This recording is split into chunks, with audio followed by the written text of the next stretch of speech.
Uppal police station పరిధి చిలుక్ నగర్లో అమానవీయ ఘటన చోటు చేసుకుంది. కన్నతల్లిని ఇంటి నుంచి కొడుకు బయటకు గెంటివేశాడు. దీంతో తల్లి ఇంటి ముందు నిరసనకు దిగింది. చిలకానగర్లో నివాసం ఉంటున్న రమాదేవికి ఒక కుమారుడు, ముగ్గురు కూతుళ్లు ఉన్నారు. భర్త చనిపోగా కొడుకు శివశంకర్ డాక్స్ గ్లోబల్ హై స్కూల్ని సొంతంగా నడిపిస్తున్నారు. కొడుకు శివశంకర్ రమాదేవి ఆస్తిని బలవంతంగా తన పేరుపై రాయించుకున్నాడని తల్లి ఆవేదన వ్యక్తం చేసింది. సంఘటన స్థలానికి చేరుకున్న పోలీసులు చట్ట ప్రకారం శివశంకర్పై చర్యలు చేపడుతున్నామన్నారు. ఆమెనైతే ఇక మేము ఆమె ఇండ్లలో ఆమెకి వచ్చేదాకా ఆమె అరుగుల మీదనే ఉంటుంది. ఆమె ఇండ్లకి ఆమె అయ్యేదాకా రోడ్ల మీదనే, ఇక ఆమె వచ్చిన ఈ రోడ్డు మీదనే. అంతే న్యాయం జరిపించాలి. ఆమెకు చాలా కష్టాలలో ఉంది. ఈ ఏజ్కి వచ్చి ఇంత తిప్పుతుంటే ఆమెకు వయసు ఉందా, ఆమెకు చేతనైతుందా? ఈ ఏజ్లో వచ్చి ఒక బుక్క తిండి పెడితే తిని ఇంత రెస్ట్ మందులు వేసుకొని పండుకునే ఏజ్ ఆమెది.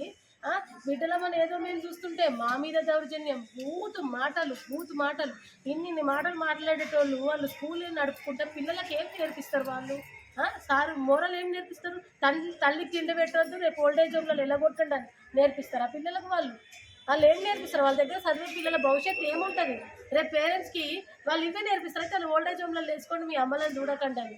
అలా మనవాడు ఉన్నాడు చూడు, అక్కల మన లేదు, ఆయనమ్మని లేదు, అలా కోడలు ఇప్పుడు అందరికి ఇప్పుడు మేము వచ్చినది కూడా బూతు మాటలు లేదు. వాళ్ళు కొట్టి ఆమె సస్తుంటే మేము చూడాలన్నా? మేము చూస్తామంటే ఆమె దవాఖానలకు తీసుకుపోవద్దా? ఓల్డేజ్ హోమ్ లో కూడా అమ్మ నీకు తిండంట పెడతాం, కానీ మేము హాస్పిటల్లో మందులకు మాకులకు మేము పెట్టామమ్మా. ఏదో అందరితోటిగా వండిన తిండి నీకు ఇంత పెడతాం, కానీ మేము హాస్పిటల్ ఖర్చులు అని అంటే మేము తీసుకొచ్చుకొని మా ఇంట్లో పెట్టుకొని మేము చూపించుకుంటున్నాము.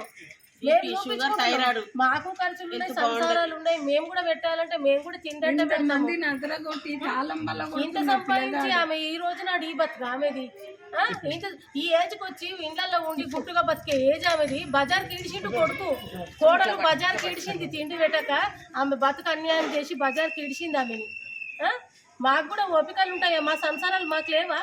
మా ఫ్యామిలీలలో మాకు ఇవన్నీ అవసరమా?